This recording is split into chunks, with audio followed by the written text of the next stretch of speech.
Untuk makluman sekali lagi kepada anda, kita akan bersama dengan tetamu kita dalam segmen diskusi tetamu isu semasa kesan media sosial terhadap politik negara. Itu tajuk yang akan kami bawakan pada hari ini bersama dengan Tun Faizal Ismail bin Aziz, pengurusi unit media baru. Dan saya sebelum meneruskan ni, saya ingin mengucapkan ribuan terima kasih kepada Tun kerana sudi hadir pada petang ini di Konti Aiman FM, dan juga Assalamualaikum untuk Tun. Apa khabar Tun? Baik, Alhamdulillah. Dari mana tadi Tun? Saya daripada Putrajaya tadi. Di sini kita akan bincangkan sedikit lah Tun, tentang kesan media sosial terhadap politik negara kita ni. Jadi boleh kan saya tanyakan beberapa soalan kepada Tun nanti? Boleh. Okey. Untuk makluman Tun, boleh saya ajukan soalan pertama ni.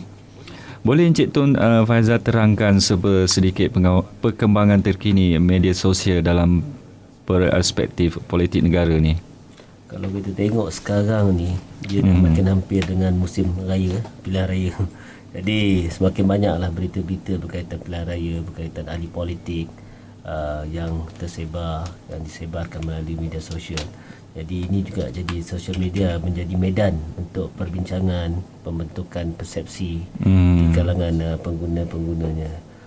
Dia bukan sekadar melibatkan blog, Facebook dan Twitter, tapi banyak juga platform-platform lain, termasuk platform-platform yang menjadi tempat perkongsian gambar seperti Instagram dan sebagainya.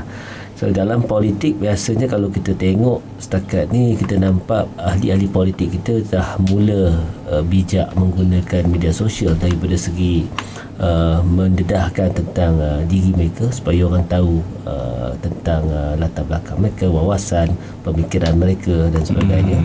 Orang nak juga tahu tentang kepribadian mereka, mana yang mereka pergi secara personal ni lah.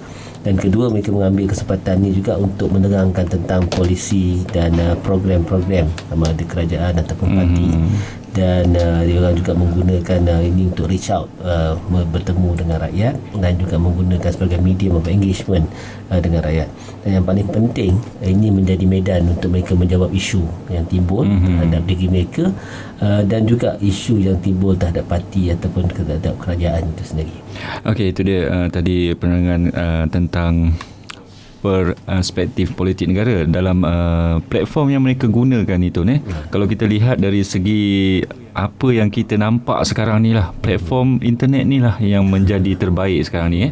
Makna dia orang boleh nak bangkang kat situ, nak sokong kat situ, semuanya kat situ kan. Jadi dalam banyak Twitter, dari segi Twitter, Facebook dan sebagainya, saya nampak dari ada dua ni lah yang paling ketara lah, dari Facebook dan Twitter. Jadi persoalan apa yang mereka ingin lakukan tentang aktiviti dan sebagainya, semuanya mereka akan masukkan dalam tu, di blog-blog dan sebagainya lah. Senang bagi orang politik yang kita tahu sibuk.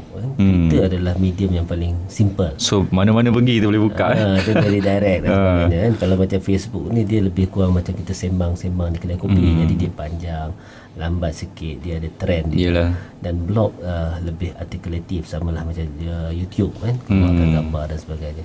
Dan dari segi penerimaan orang-orang di luar sana, bagaimana Tun lihat tentang perkembangannya? So far, sebab medium internet ni, dia membolehkan kita berkongsi banyak benda. Ruang dia tak macam media tradisi. Media tradisi kalau kita tengok TV lah, TV slotnya begitu singkat, terhad. Jadi kita nak share banyak benda dalam few second, few minutes saja. Ada yang tak faham kan. Ada juga tu. Jadi betul, tak dapat nak luahkan macam-macam benda. Tapi bila kita ada internet, misalnya kalau kata dalam YouTube, kita boleh sebarkan beberapa minit cerita tu, panjang boleh cerita. Jadi orang boleh dapat gambaran yang sebenar. Begitu juga dalam blog, kita boleh bukan saja update gambar dan juga video ke atas dalam blog tu. Selain penulisan, kita juga sekarang boleh share dengan pelbagai platform. Itu betul, yang saya tengok. Kalau macam sekarang ni, kita tengok banyak perkembangan yang baik. Selain daripada dia ruangnya begitu luas, boleh buat apa saja, tiada sekatan, tiada tapisan, melainkan untuk kelucahan. Broad bandwidth yang tinggi menyebabkan orang mudah guna. Teknologi mobile yang semakin canggih sekarang ni. Jadi semua maklumat kita boleh dapat dalam telefon kita yang kita bawa begitu mudah sekali. Web 2.0 dan banyak application yang free on the line kan, dan juga datang dengan phone dan juga Android sebagainya. Satu lagi gadget-gadget yang untuk merakamkan tu menjadi mudah. Macam dulu kita kena bawa kamera besar betul kan. lah. Sekarang tak payah lah kan. Sekarang asalkan ada smartphone kita boleh rakam dan kita boleh jadi citizen journalist. Dan apa yang kita tengok Tun, kat mana-mana kita pergi pun sekarang telefon ni dah menjadi memain peranan yang amat penting bagi kehidupan kita hari ni. Tak macam dulu kan, kalau kita duduk kedai kopi pun kita hanya berborak kosong je lah kan. Paling kuat kita dah ambil paper baca itu je lah. Sekarang dah jadi anti-sosial. ini yang keluarga kita pegang phone. Yalah, betul. Dan yang kedua ni, apakah faktor-faktor yang menyebabkan media sosial ni mendapat sambutan dalam politik negara daripada rakyat Malaysia, khususnya golongan belia? Dan apa yang kita lihat, golongan belia sekarang ni, diorang ni yang mempelopori dari segi teknik internet ni. Jadi mereka yang selalu berada di internet 24 jam kadang duduk kat internet ni je kan. Dalam mereka main game dan sebagainya, mereka tetap dalam arena politik ni juga. Jadi mereka ni lah yang khususnya golongan belia ni dalam faktor-faktor yang menyebabkan media sosial ni mendapat sambutan. Apa kata Tun? Dia macam sekarang tu memanglah golongan ramai sebenarnya orang menggunakan media sosial ni tak semestinya untuk politik. Dia ikut minat masing-masing. Yang nak tengok bola, yang nak tengok game, tengok game. Yang dengar muzik. Macam-macam benda berubah. Tapi sebab kita dah menghampiri pilihan raya, jadi minat ke arah politik tu semakin meningkat sekarang. Dia ada macam musim itu. Ada musim. Sekarang ni musim dia lah. Betul. Macam World Cup lah. Jadi macam saya sebutkan tadi, anak-anak muda ni, mereka bukan generasi yang tunggu berita jam pukul 8 dan bukan generasi yang tunggu paper esok pagi. Jadi kebanyakan maklumat mereka boleh dapat daripada handphone, daripada iPad, mereka dapat daripada GTAB, semuanya di tapak tangan. Jadi mereka boleh follow Twitter kalau mereka nak dapat berita-berita. Dan terkini. Kadang-kadang satu hari kita boleh tengok berita ni update sampai 4 kali. Pagi program sampai program pagi ada satu update, petang ada satu lagi update, sebelum maghrib ada satu lagi update, malam satu lagi update. Jadi siapa yang nak tahu berita dengan cepat, dia tak perlu tunggu. Dia tak perlu tunggu depan TV lagi dah. Dia buka internet. So anak-anak muda kita, generasi sekarang ni, bukanlah anak muda, sekarang dah berjangkit dah. Tapi orang saya lama rasa pun, veteran pun dah sama. Satu keluarga kalau ada semua pun. Terus sebab sekarang susah kita nak tengok orang pegang surat khabar, tapi semua dah pegang tab dan sebagainya. Jadi sebab itu kalau dia orang nak tengok TV pun, sekarang ni saya tengok banyak aplikasi TV kan, dalam GTAB, dalam Android saja. Jadi mereka boleh tengok bila-bila masa. Dan apa yang kita tahu, saya tertarik juga pasal Tun cakap berkenaan dengan betul lah, bila kita nak tengok kita terpaksa dululah kena tunggu TV nak tengok apa berita yang telah terjadi. Dan juga kalau kita nak baca terpaksa tunggu paper esok kan. Kita tak boleh dapat on the spot dan sebagainya. Tapi internet sekarang ni kalau kita buka hanya type je. Google je terus dapat. Ini yang kelebihan yang ada sekarang ni. Memang teknologi dia memang cepat lah kan. Jadi apa-apa urusan pun diorang pakai juga internet ni. Dari segi live streamingnya. Saya rasa saya kalau nak tengok dengar radio dulu saya kena bawa macam-macam lah kan. Tapi sekarang dengan kita, kalau kita ada Android saja di tangan kita, apa saja, Astro on the go pun boleh tengok, RTM boleh tengok, TV boleh tengok, apa saja. Jadi kalau kata ada program sekarang ni pun dah makin banyak, dah jadi trend pula buat live streaming menggunakan platform yang ada. Jadi itu memudahkan lagi dan mempercepatkan lagi information flow. Dan ini satu nak tanya dengan Tun berkenaan dengan apa yang kita lihat sekarang ni. Kalau walaupun musim tapi tak musim pun macam tu jugalah. Apabila ada blok-blok, baik dari segi pembangkang, baik dari segi kerajaan, mereka ni macam berperang. Apa yang kita lihat lah. Jadi boleh Tun bagi ulasan sikit perkara begini, kerana kadang-kadang dalam komen-komen mereka dia tidak ada batas. Terus keluar perkataan seperti apa yang kita tahu, maki hamun, mencarut dan sebagainya. Ini rasanya tidak baiklah untuk fenomena ketika ini kan. Sebab saya tengok banyak blog macam tu. Jadi apa pandangan sebab Tun? Sebab media tradisi ni sebenarnya dia ada editor, ada editorial, ada macam-macam. Jadi kita ada tapisan supaya elemen-elemen ni tak keluar. Elemen-elemen negatif ni sebenarnya kita tak nak ajar masyarakat kita. Tapi internet ni dia tidak ada tapisan. Dia membenarkan apa saja cara. Kadang-kadang orang dah nak luahkan macam-macam. Di media tradisi tak dapat sebab ada editorial. Ya, betul. Maki hamun tak boleh. Tak boleh. Jadi dia ruang yang paling hampir dengan mereka adalah internet. Itu yang seperti mereka meluahkan meluahkan apa yang dalam ni, orang kurang kasih sayang semua ni kan. memang ikut suka dia tu ikut suka dia sampai satu tahap bila kita baca astagfirullah, kita keluar dari mulut kita astagfirullahalazim, betul ke ni kan, sampai macam tu. Tapi inilah yang kita katakan template yang tidak sihat. Daripada tahun 99 sebenarnya waktu media cyber ni didominasikan oleh pembangkang daripada tahun 98 ni.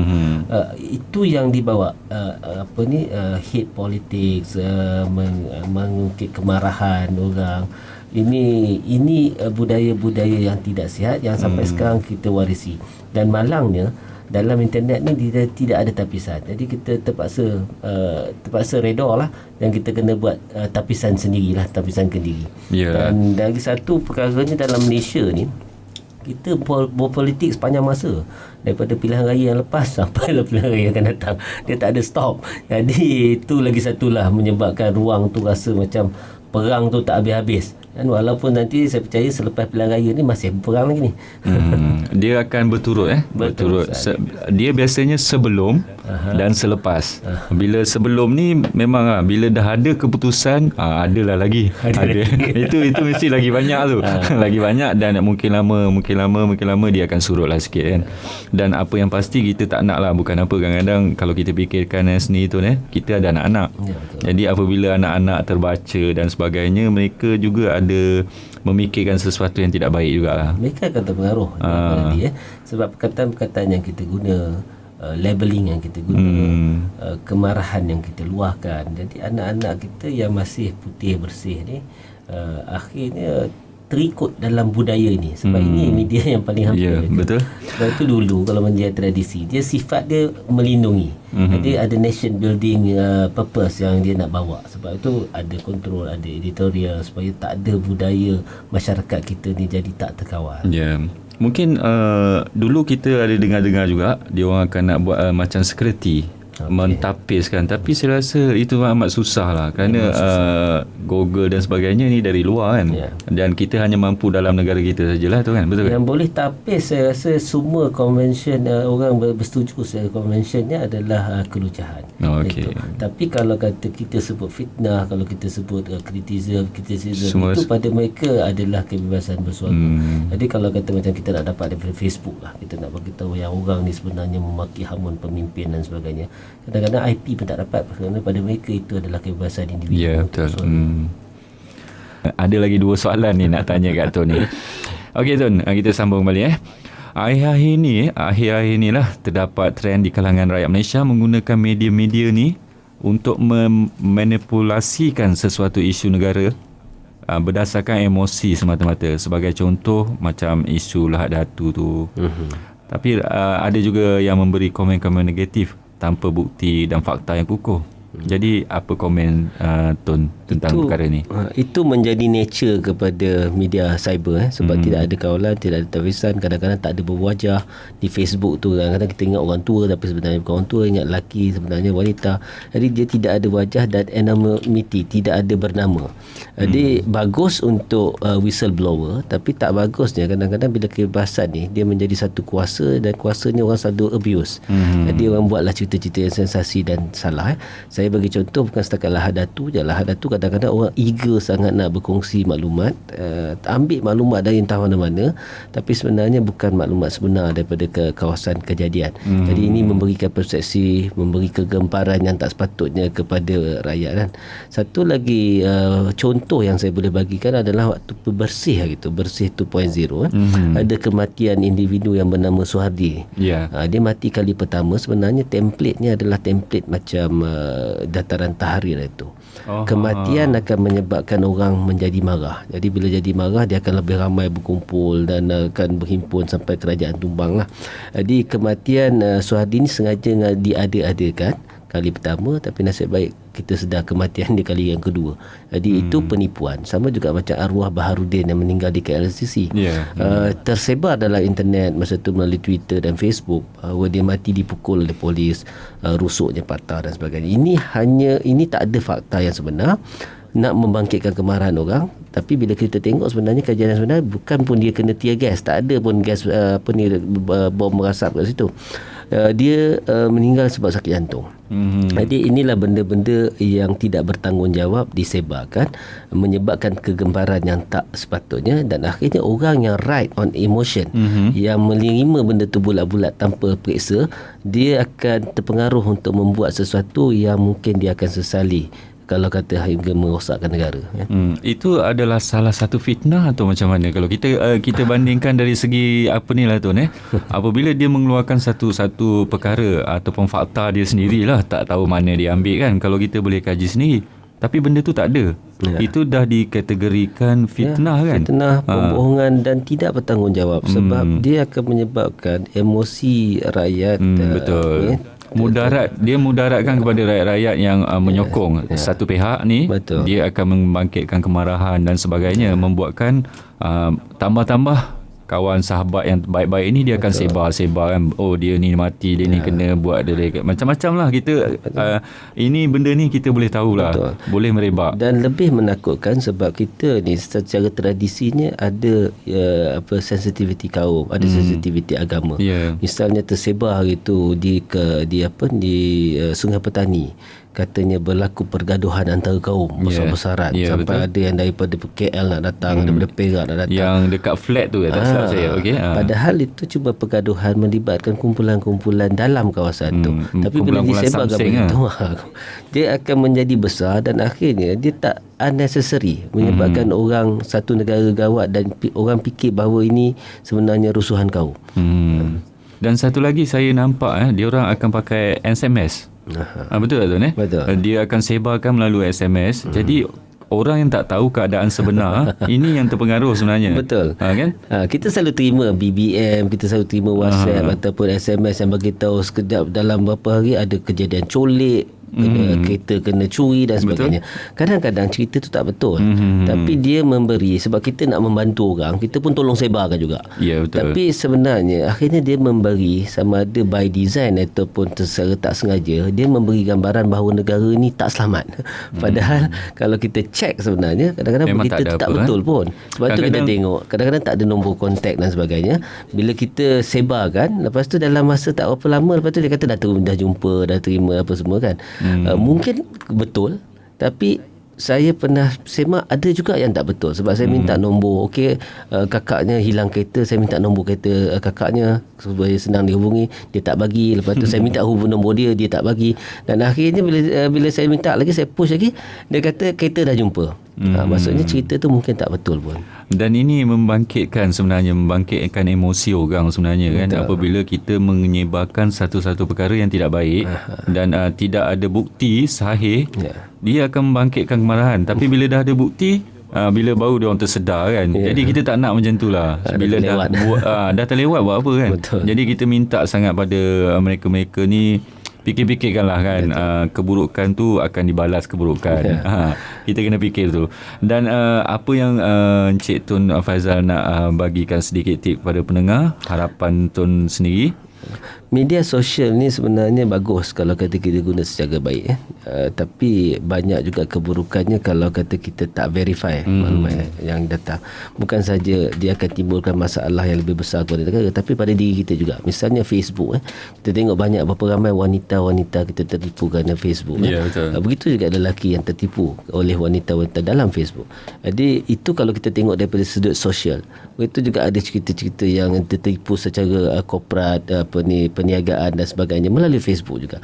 Jadi apa saja yang datang daripada media sosial, kita kena verify. Sebab ini bukan media yang macam akhbar, macam media tradisi yang ada editornya, yang ada tempatnya, yang ada orangnya, yang kita boleh pertanggungjawabkan, kita boleh saman kalau berlaku sesuatu. Yang ini adalah kadang-kadang media yang tak berwajah, yang kadang-kadang menyebabkan kegemparan yang tak perlu, dan akhirnya kita tak boleh pertanggungjawabkan siapa-siapa. Itu dia tadi sedikit penerangan Tun kepada semua. Dan satu lagi Tun, ni ada sikit nak tanya berkenaan dengan isu kalau lah media masa ni kan, dari segi unit media dan sebagainya, bagaimana mereka membenteras perkara-perkara yang untuk mengelak lah, macam kata orang tu keluarkan satu fakta yang memang tidak ada. Jadi apa peranan unit media ni untuk membenteras perkara-perkara sebegini? Sebab itu tugas kita jadi susah sebab kita kena provide our side of story. Dalam Bersih misalnya, kita hantar lebih kurang dalam 20 ke 30 orang untuk memantau perhimpunan Bersih. Sebab apa? Sebab kita tahu ada berita-berita yang pengalaman-pengalaman yang sudah, ada berita-berita yang palsu, benda-benda fitnah disebarkan melalui platform-platform penganjur. Jadi kita kena berada di sana, capture the moment, dan kita kena ceritakan our side of story. Jadi itu akan counter segala banyak. Macam kes Suhardi tadi. Kali pertama dia meninggal, saya sendiri pun percaya bahawa itu betul-betul kematian. Tapi nasib baik dia mati kali kedua. Jadi kebetulan kita ada kawan-kawan yang berada di ground, dia tunjukkan gambar tu lagi dan kita tahu itu sebenarnya kepalsuan. Ini kena selalu kita verify lah. Ini pembohongan yang amat orang cakap apa, sangat-sangat berniat jahat. Betul-betul lah kan. Dan satu lagi, kalau kita fikirkan balik tu kan, contoh yang terbaik kita dapat berkenaan dengan inilah internet dan sebagainya, tentang penipuan warga-warga asing ni terhadap rakyat Malaysia sendiri. Jadi ini yang sepatutnya kita harus sekat mereka lah. Sebab banyak sangat.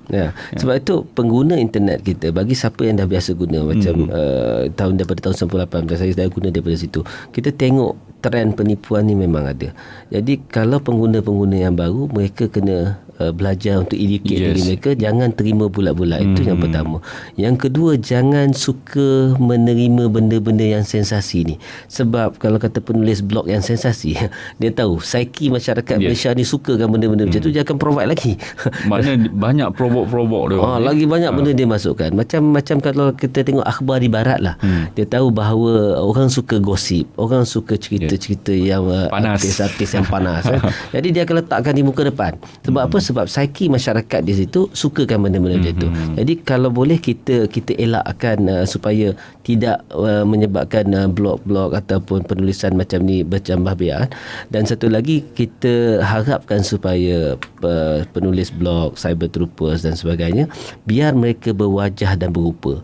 Kalau tidak, kita susah nak bertanggungjawab. Jadi biar mereka bertanggungjawab tentang apa yang mereka kata, dan orang pun senang bila mereka lihat ada wajah dan apa, bolehlah mereka percaya. Dan bila sebut cyber trooper ni, kita mesti ingatkan sesuatu yang berkenaan dalam cyber ni lah kan. Jadi benda-benda ni memanglah kita tahu Tuan apabila dia orang buka satu akaun FB lah katakan contohnya, dan mereka membuat huru-hara tanpa tengok muka dia, tak nampak, tak tahu dari mana dia ni. Tapi boleh ke kita trace benda tu untuk mendapatkan maklumat mereka tu? Susah Sebab kalau macam Facebook, dia takkan bagi IP tu. Kalau blog kita boleh trace. Dan kalau Twitter pun susah. Bermakna IP yang dipegang oleh tuan punya Facebook ni lah. Bukan mudah. Tapi sebab itu banyak benda, banyak proses lah. Nak cari boleh, tapi banyak proses. Bukan mudah macam kita nak minta IP daripada Facebook, tak boleh dapat. Tapi blog saya rasa tak jadi masalah. Tak jadi masalah. Cari, Dan bagaimana pula kalau orang mengambil akaun orang lain? Ini adakah dari IP tu sendiri, hacker lah. Maksud saya hacker. Jadi dari sini kita boleh fikir satu orang boleh hacker, boleh hack akaun orang lain. Bagaimana orang-orang ni membuatkan seperti yang telah terjadi di saya rasa Tuan pun sendiri tahu berkenaan dengan hacker yang menggodam kerajaan punya ingat tak dulu kan, kerajaan punya habis semua kan, penerangan hari tu. Dia itulah teknologi yang lama dengan teknologi baru dia beza kan. Jadi kadang-kadang daripada segi security kena upgrade lah. Jadi mungkin dulu kita buat kerajaan buat website tu mungkin dulu, jadi memang tak ada ciri-ciri keselamatan, boleh digodam. Begitu juga macam Facebook pun sama sebenarnya. Facebook, email kita, hackers boleh godam kalau kata kita tak berhati-hati. Tapi kena ada cara macam mana kita boleh dapat balik kita punya akaun dan sebagainya. Kalau tidak, kita kena, kalau kata pemimpin-pemimpin, mereka kena declare lah mereka dah dihack dan sebagainya. Kalau tidak, orang akan anggap itu datang daripada mereka. Itu bahaya. Sebab apa yang terjadi mengejutkan kita jugalah. Sebab habis semua kerajaan punya dia masuk. Jadi ini sebab rakyat mesti fikir Tun. Betul. Macam mana mereka boleh tembus benda ni? Itu yang kita sekarang bermain, sebab satu hari nanti mereka akan boleh buat lagi. Betul. Sebabnya kalau ikut daripada segi teknikalnya, lebih mudah sebenarnya nak hack website yang individu macam ni berbanding untuk kita hack blog macam Blogspot dan sebagainya. Betul, okay. Jadi ciri-ciri keselamatan ni kena upgrade. Kalau kata kita tak upgrade, kita masih menggunakan teknologi yang lama, orang mudah masuk. Ini dari semasa ke semasa lah. Dan pintu-pintu untuk ke arah tu, kadang-kadang orang akan tengok weakest link. Yes. Jadi weakest link orang akan masuk ke situ.